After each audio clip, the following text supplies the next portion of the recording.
조갑제 TV 시청자 여러분 안녕하십니까? 2023년 5월 2일 오후 4시 11분입니다.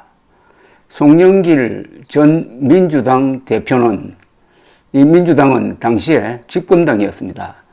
그러니까 전 집권당 대표는 오늘 검찰에서 이해할 수 없는 행동을 했습니다. 검찰이 부르지도 않았는데 일방적으로 가서 조사받겠다고 선언을 하고 오늘 오전 10시에 서울중앙지검 1층 로비에 도착해가지고 검찰청 직원에게 일단 들어가 보겠다면서 검사 조사실 출입증 교부를 요청을 했습니다. 그리고 거절당했습니다. 송영길 전 대표는 수사팀 검사를 만나겠다, 전화 통화라도 하겠다고 했지만은 직원은 연락이 안 된다고 했습니다. 검찰은 피조사자가 일방적으로 출석 일정을 정하는 것은 맞지 않는다는 입장을 이미 미리 고지를 한 바가 있습니다. 송영길 전 대표는 결국 중앙지검 1층 현관에서 입장문을 읽은 후 돌아갔습니다. 입장문 읽기 위해서 그 장소를 빌린 거죠.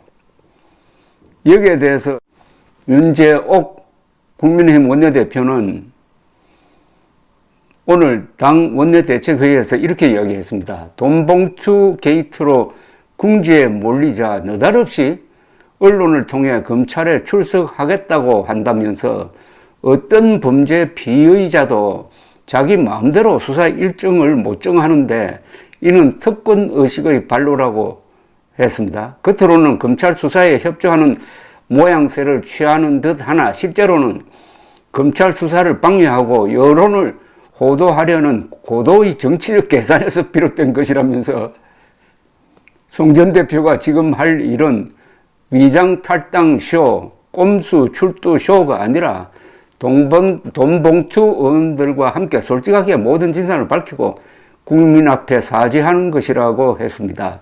자, 이 윤재옥 원내대표가 말을 잘못했습니다. 검찰 수사를 방해하고 여론을 호도하려는 고도의 정치적 계산에서 비롯됐다는데 이게 무슨 고도입니까? 저질 정치적 계산이죠. 이 저질이라는 것은 이렇게 이상한 행동을 하면 할수록 이상한 사람들은 나를 지지한다. 그 고정 지지 기반만 있으면은 총선에 나가도 뭘 하더라도 나는 방패막이로 유용하게 써먹을 수 있다. 그러니까 쉽게 말하면 국민들을 그냥 동물 수준으로 본다는 것 아닙니까? 그런데 무슨 이걸 고도의 정치적 계산이라고 미화를 해줍니까? 국민의힘이 이런 턱도 없는 쇼를 보고 좀 논평을 잘해야 됩니다.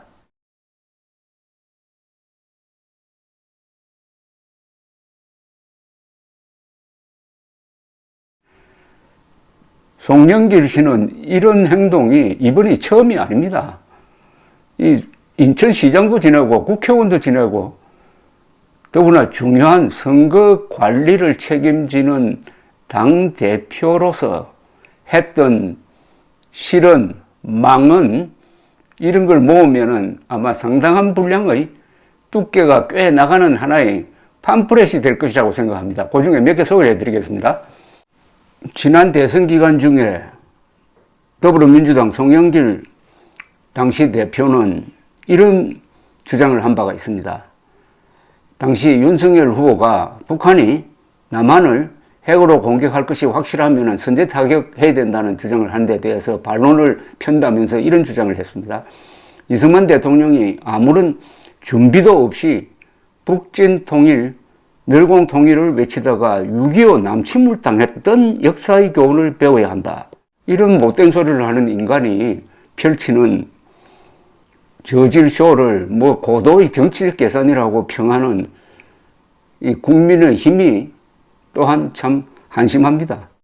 사법고시를 합격하고 서울대 법학대학을 나와 검사로서 검찰총장을 하고 갑의 위치에서 살다가 다시 자유민주주의를 지키겠다, 뭘 하겠다 하면서 공정과 상식을 외치고 나와 있는데 그 부인은 비리 의혹에 쌓여 있다고 주장을 하더니 뭐라고 했느냐? 윤석열 후보를 가리켜서는 돌잔치에 N화가 우리나라 돈 대신 돌상에 놓였을 정도로 일본과 가까운 유복한 연세대 교수의 아들이다 라고 했습니다. 그러니까 돌상에 일본 돈을 얹어 놓았다는 겁니다.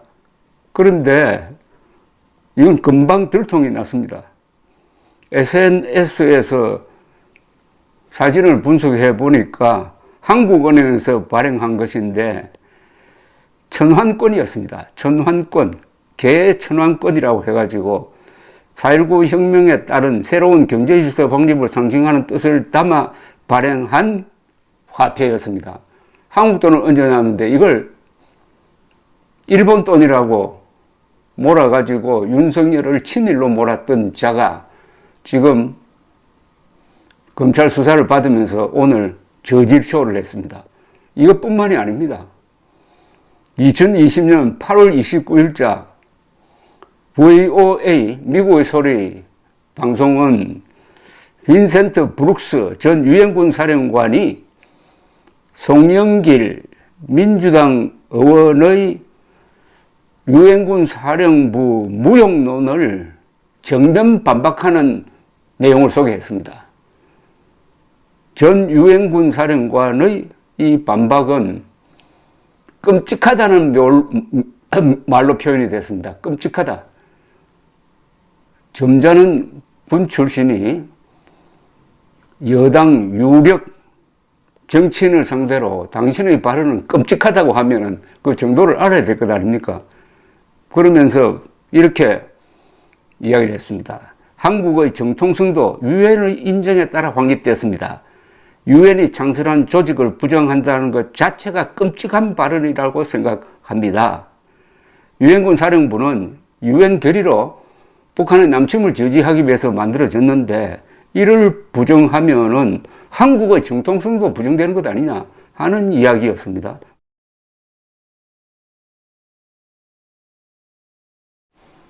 왜 이런 이야기가 나왔느냐 하면은 송영길 당시 국회 외교통일위원장이 유엔군 사령부는 족보가 없다. 그래서 남북관계에 간섭하도록 해서는 안 된다는 이런 막말을 했기 때문입니다. 브룩스 전 주한미사령관은 그런 평가는 매우 잘못되었고 전혀 동의할 수가 없습니다. 그가 어떤 의미에서 유엔군 사령부를 통제하에 둬야 한다고 말했는지 이해가 되지 않습니다. 저는 그동안의 남북 대화가 정전협정에 따라 군사 분계선 통과 등을 가능하도록 한 유엔군 사령부의 역할 없이는 대부분 실현하기 어려웠을 것이라고 믿고 있습니다.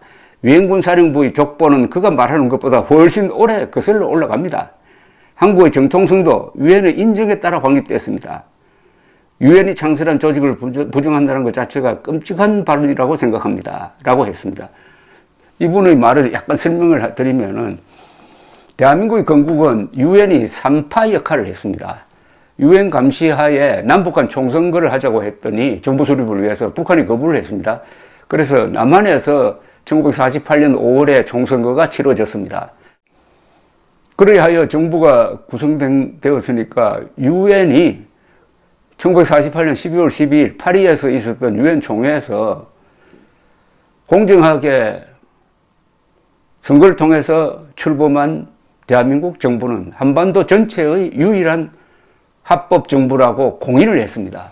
이게 대한민국의 정통성을 뒷받침하는 국제적 공인이고 가장 중요한 결의입니다. 그런데 송영길이가 그 유엔이 만든 유엔군 사령부가 족보에 없다.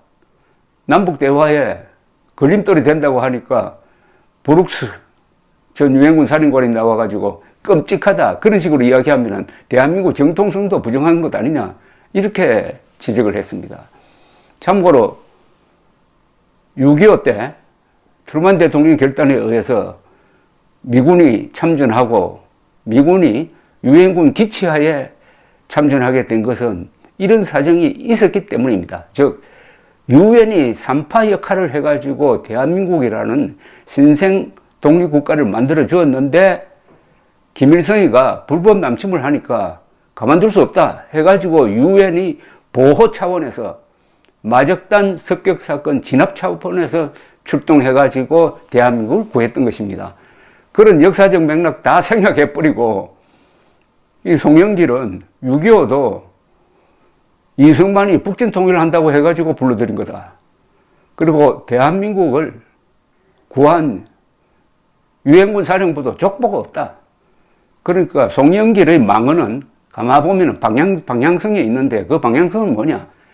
대한민국을 반대하고 김일성 세력을 유리하게 만드는 그 방향으로 항상 움직이고 있다는 것을 알 수가 있습니다. 감사합니다.